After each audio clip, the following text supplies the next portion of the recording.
and welcome to the podcast of Loughborough University's Institute of Advanced Studies, a podcast where our international fellows discuss the most pressing issues of today that we're all facing and share their exciting research ideas. We hope you enjoy today's talk. Thank you for tuning in. Thank you very much, and thank you very much for coming today. In order to structure the session for today, maybe I'll speak for 25 to 30 minutes, and then we'll have ample time for discussion as well. The topic for today's seminar is Failure Café. I understand that the Institute of Advanced Studies had a session called the Festival of Failures in December 2024. So I was not aware that the Institute of Advanced Studies openly talks about failures, but I hope that this seminar will contribute to the scholarship and also to the way with regards to how we treat and talk about failure. So before I introduce myself, I will take you to my opening slide. So this slide is important, and a photo in the slide is super important for me because what you see is the local Tesco here in a rural town of southern Nepal. So here you can see that people are selling vegetables. You can see a truck that is supplying the vegetables. You can see a solar panel that is lighting the neighborhood in the evening. But what you see here is an applied research project. You see the orange blob is the applied research project that perhaps we have developed in a seminar, that we have developed in a research setting. But then the question that I'm trying to ask is, who is looking at this applied research product? How is it engaging with people? Is it leading to any action or inaction? And we'll talk a bit more about that particular research output. And from there, I will talk a bit about failures. But before I do that, I'll talk a bit about myself. Who am I and what I do? So oops. So I'm an international development professional. Currently, I work for the British Embassy as the Resilience Advisor as part of the Foreign Commonwealth and Development Office. I live in Nepal, and there I lead the Resilience, Adaptation, and Inclusion in Nepal program. My work primarily concerns working closely with government counterparts and also a lot with international organizations such as NGOs, charities, multilateral banks, and also UN agencies. I'm very much interested in early warning systems, anticipatory action, how research and evidence can shape policy, governance, and the effectiveness of community-based interventions. In terms of my academic background, I'm a civil engineer by training. I have a master's from Durham University, and I have a postgraduate diploma from the London School of Economics and Political Science. So again, drawing you back to the outline of my presentation, we talk about innovation and unknowns. We'll talk about academic and applied research. We'll talk about interdisciplinary collaboration, being explicit about failures and learning, and examples of a practitioner working in the interface of delivery and research from implementation. That's me. I'll share my experience of how does it feel to talk about failures and have applied learning in the process. And then also my experience as an advisor for a bilateral institution. What is the acceptable risk for failures? I think that is also something that is equally important. All right, so the context is, how can we openly talk about failures in academic research, applied research, and research uptake in interdisciplinary settings? And I think that's the whole premise of the talk. What are the incentives and constraints? So organizationally speaking, what will incentivize us to talk about failures, to talk about things that do not work, and be open, honest, and transparent about it? Is it organizational, personal, or professional? I think it's the work culture as well. And also, I think it's to do with where you're working, under which circumstances you're working, and with whom you are working. And what is the cost of failure? I think we don't talk about the cost of failure because I think in research settings, we get funding to do something, but we are always under pressure to publish. We are under pressure to write impact briefs. We are under pressure to produce documents that talks about what has worked really well. And then what is the difference between learning practices and also optimism bias? Because we get really excited when we are working in a particular project, but often we fail to look at our optimism bias. We fail to look at the operational context under which we are working under different working environment and with colleagues as well.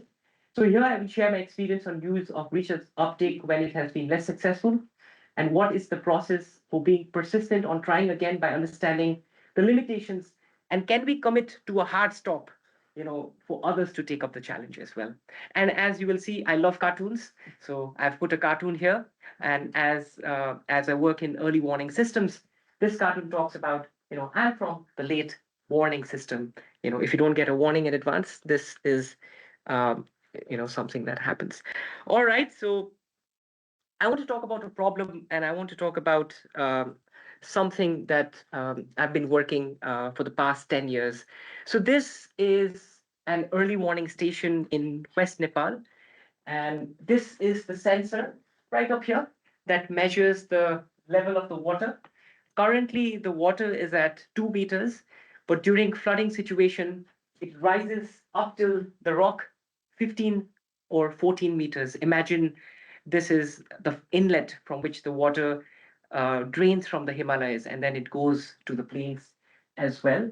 And this photo is important for me because this is where I started my career in international development 12 years back, and it always grounds me with regards to the problems that we are trying to solve. Okay, so that photo is right here, just to give you some idea of the flooding situation that I'm going to talk about. So the problem that we had in one of the research questions that we were working on was to increase the early warning lead time. So if we know that a flood is coming in the next 2 to 3 hours, do people have the time to take preventive actions? 2 to 3 hours is very less, especially in a rural setting, because you have a large family, you may have people with disability, you may have young mothers, you may have children, you may have people who may be doing different things. How can they evacuate to safer locations? Do they have the time? So the problem that we had was, can we increase the lead time? So what we did is we worked with University of Lancaster. We used a black box flood forecasting model, and then we used probabilistic methods to increase the lead time from 2 to 3 hours to 3 to 6 hours. It is probabilistic, but what we tried to do was to give people more time to prepare against an impending hazard, to take preventive action. So this is something that we worked on. And as you can see, we also published a paper on natural hazards and earth system sciences. We also produced a policy brief, but then we didn't really talk about the failures in this case. The failure was, this is only applicable for one river basin in Nepal. There are 20 plus other river basins in Nepal where this can be applied or cannot be applied. So we cannot use this as an example to quantify everything that is happening with regards to flooding in Nepal.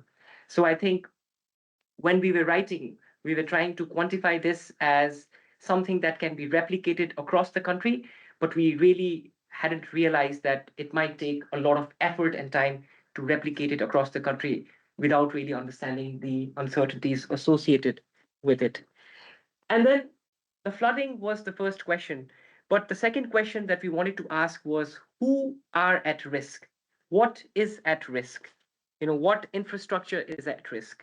Which forests are at risk? So what we realized was there's very limited information on what exists. In 2016, OpenStreetMaps was something that was evolving. We had Google Maps, but we didn't have mapping. So this was the river downstream, and this is something that we mapped after we mapped and things didn't exist in the past. So what we looked at was roads, houses, community forest, irrigation canals, and other things that people deal in their everyday geographies.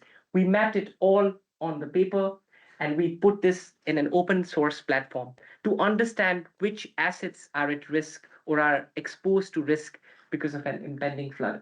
And again, what we did again was we published a policy brief. We wrote a paper, it was peer reviewed and published. But what we again failed to understand was, is this information useful for the people for whom we are conducting the research or for whom we are associated with the research? So I think that was another failure that we failed to take into account, because we were being reflexive, but we were not in a position to really, talk to our data and ensure that people for whom and with whom we are working really understand the data, and can they really make decisions. So that was the other aspect that we failed to appreciate. But then the story of failure doesn't end there, it starts, because as I showed you a diagram that the sensor is located in a very precarious location, and often these sensors, they stop working. And these sensors are very expensive, 5,000 to 10,000 pounds. So we were wondering if we could build inexpensive, low-cost sensors to measure water level in a river basin, such that if the main sensor stops working, there is redundancy in the system, and then these sensors can sense data sets. But what happened was these sensors we designed and developed with Imperial College London, and then they were also quite in the experimental phase, and these were acoustic low-cost sensors. And then that gave me a realization to first talk about failures. The sensors did not work in its first iteration. We put the sensors there. We didn't know what's going to happen when we took the data out. The data didn't exist in the first sensor. The data existed quite heterogeneously in the second sensor as well. And we were not able to correlate with the main sensor. So that failed spectacularly. And then that was a point when I wrote a blog post. It is not online, but I still remember the blog post. I wrote a blog post called Learning to Fail. And the first line that I had from that blog post was, often we celebrate success and seldom talk about failure. So that was my starting point after reflecting on the work that we're doing. And in between, we often miss about introspection, self-doubt, conflict, managing expectation, being honest and transparent, innovation, untested, conviction, and research. So you are always in that ethical mental dilemma when you are innovating something, because you don't know the end result. And I think sometimes you need a leap of faith to go to the next step, because you could overanalyze, oversynthesize, and never get to the end line as well. So I think a leap of faith, and perhaps having colleagues who trust in your faith, and also having managers who trust in your madness, is equally important, I would say. And the last line of my blog, and I remember it, is what I wrote was, when we start celebrating failures as equally as success, that is when magic happens. It's a bit philosophical, but I guess it applies in what we do in terms of research and our day-to-day life as well. Again, as I said, low cost sensors, we tested, we again wrote a paper just to demonstrate what has worked, what hasn't worked. And academic journals don't like things if they don't work. So we had to we had to be in the middle ground, writing about what has actually worked. So again, I will take you back to the first slide about the orange blob that you saw in the corner. So that was a heat map. The heat map developed for people in south part of Nepal who are impacted by heat waves. So last week, the Department of Hydromet, or the Met Office equivalent in the UK, issued an alert that the temperatures are going to be between 37 to 38 degrees. So please take action. So I guess that's a heat wave for us in Nepal. For you, I guess it is 20 to 25 degrees, which is happening this week, hopefully. Uh, yes. So these diagrams, they tell us, what are the symptoms of heat wave, what you need to do during a heat wave, and what actions you need to take. And to provide evidence, we also built low-cost sensors. Something that has stayed with me since 2017 is using low-cost technologies to for environmental sensing. And this is something that we used. It's low cost, it's only 100 pounds, and it tells us what the temperature is. We're currently using this in a school because it's easier to engage with students and keep them interested in science, technology, and innovation as well. So, the reason I talk about failures is that I pursue failures for community impact, because ultimately international development is about working for people at risk, working for communities at risk, and ensuring that it benefits in their everyday lives and geographies. So we are always testing, generating evidence and results for service delivery. We know the risks, but we always are in a pressure to demonstrate that things are working. And I think within that demonstration, we forget that things are not working as well. I think managing that, and also being able to bring it all together in a learning piece is seldom practiced in international development and also in applied research settings as well, because we always want to talk about things that have worked, and I think that is the tip of the iceberg, not something that we don't see, which is beneath the sea, which is the bottom of the iceberg. And here we talk about citizen science to inform policy. So the low cost sensor that you see working in a school. So, we have citizen scientists as students, who are working with these low cost sensors. And then we are working towards developing risk communication tools. And importantly, we need to practice what we preach. So here, if I'm talking about failures, I think I need to be equally honest and transparent, talking about failures with my colleagues, with my counterparts, and with my partners as well. And I think what we're trying to demonstrate here is we can be very interdisciplinary. Here you see a mural. It's an arts mural. It's a way of dissecting science, complex information into simple, understandable language. We're using sensors, and then we are also looking at perception as well, because not everyone may have a degree in geography, computer science, or have PhD, master's, or bachelor's degree. People may not be that fortunate, but I think our role is to ensure that through the research that we take is to make information accessible and make information usable for people at risk such that they can understand and take appropriate action as well. And then the other example, and no more examples after this, just this is the penultimate example, and then I'll talk about the latest example, is about how ideas can lead to more ideation. So in 2018, I wrote a paper and I presented it at the American Geophysical Union. There, I talked about, we have so many maps. We produce a lot of maps, but we don't have a geospatial platform or a web platform to view the maps. And in Nepal, we do a lot of research, but then all research is either in a pen drive, in a CD if it still exists, or it's in our laptops or computers, or it's locked away somewhere. We don't have accessible data sets that people can look at, people can use it for research, or people can use it to make decisions. So that is something that I talked about, and I said it'll be nice to have a geospatial platform. So in 2019, I met with an organization that was willing to work in developing the geospatial platform. But then what I had realized was in the past, a similar effort was tried and tested by another organization, but there was limited uptake by the government and the system failed spectacularly. It didn't work. For 4 years, we invested in the system, but then the system was not used. And then the decision came on me. Should I take the risk of trusting an untested organization because they want to build something that I talked about in an academic research setting a couple of months back? So initially I said no. I said no. I mean, it's not going to work. So what is the point of trying something new? Because it failed in the past. I had the evidence. But then I guess the innovator in me was a bit convinced, or maybe convinced after sleeping over it, when I decided that maybe it makes sense to give them one chance. What will happen? They were asking for £3,000, which was around $5,000 then. And I said, well, we could perhaps lose that money, maybe learn why it didn't work again, and then let's see where it goes from there. But then what happened was in 3 months, the organization was able to build a prototype that was owned by the government.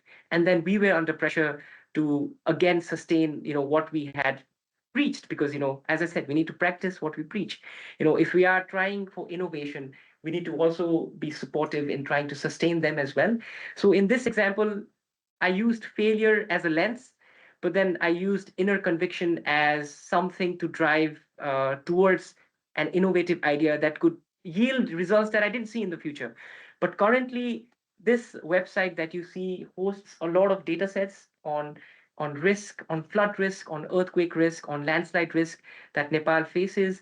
And the good thing is that it has data sets that are peer reviewed and are academically available online for anybody to use and see.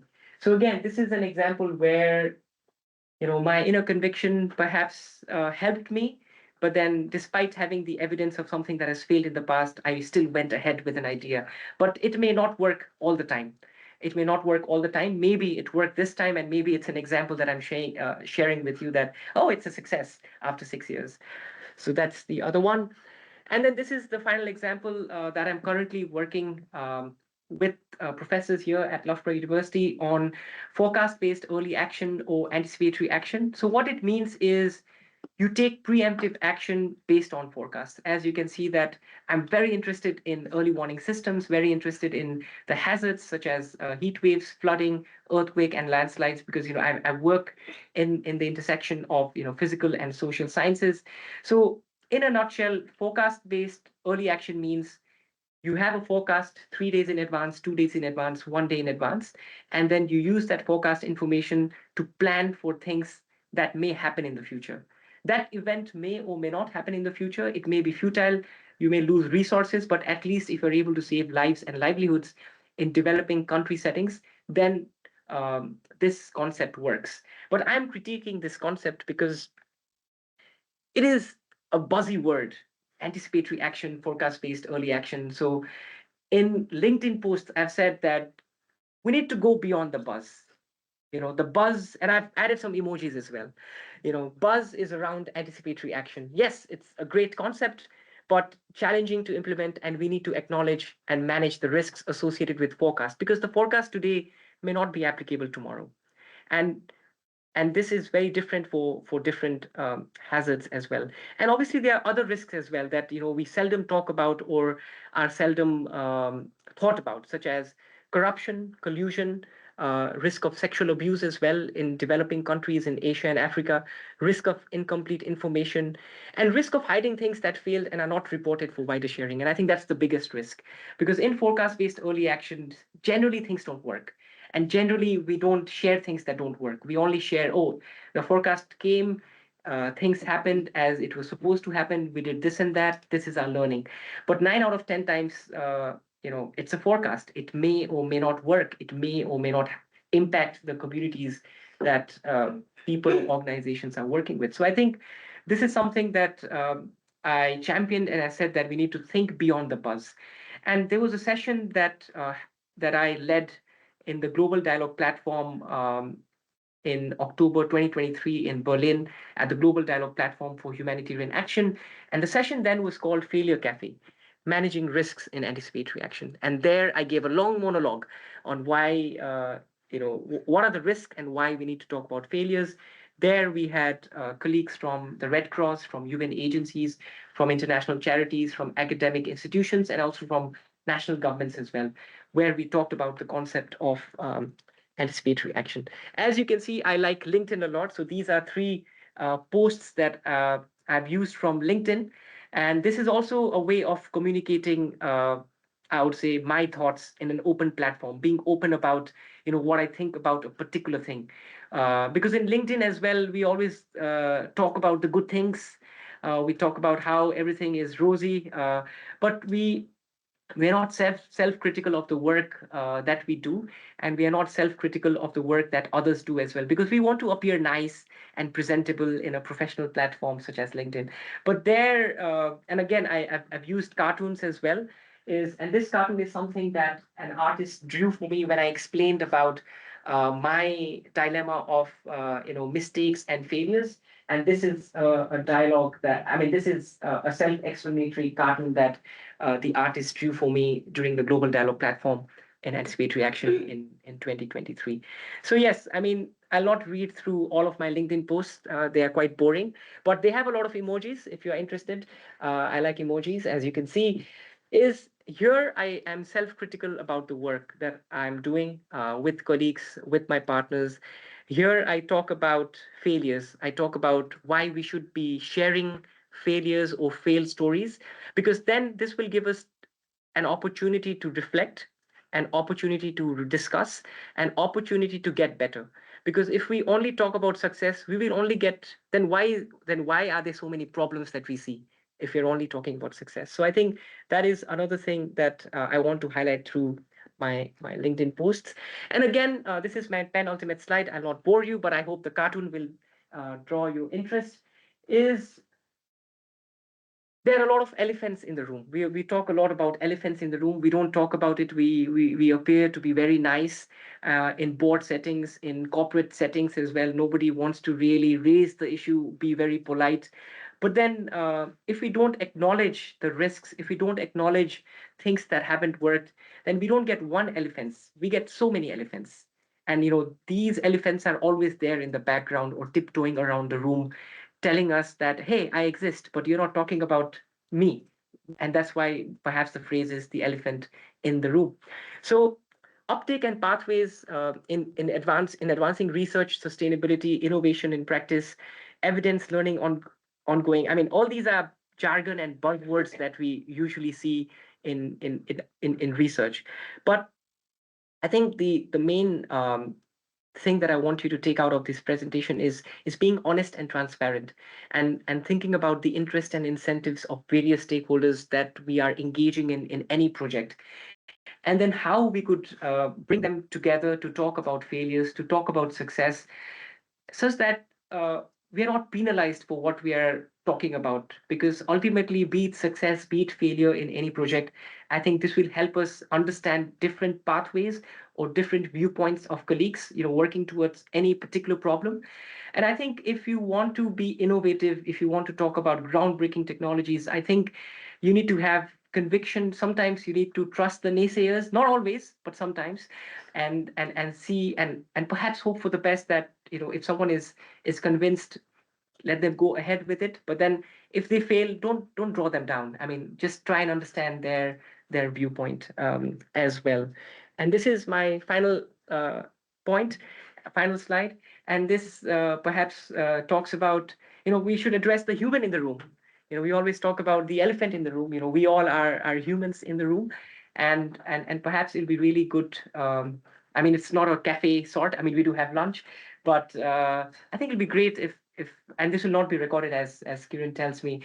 It would be great if I could hear about anything that hasn't worked, and if you are comfortable enough sharing. I've shared openly about things that haven't worked in my career and my professional setting as well, openly and transparently. But I think it'd be great if you could talk about anything that hasn't worked, that perhaps you might want to talk about. And I think it will give us different ideas and perspectives of how success and failures are perhaps part of the same equation, but how we treat it is something that defines us personally and professionally as well.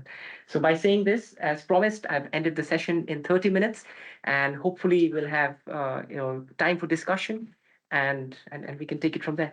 Thank you so much.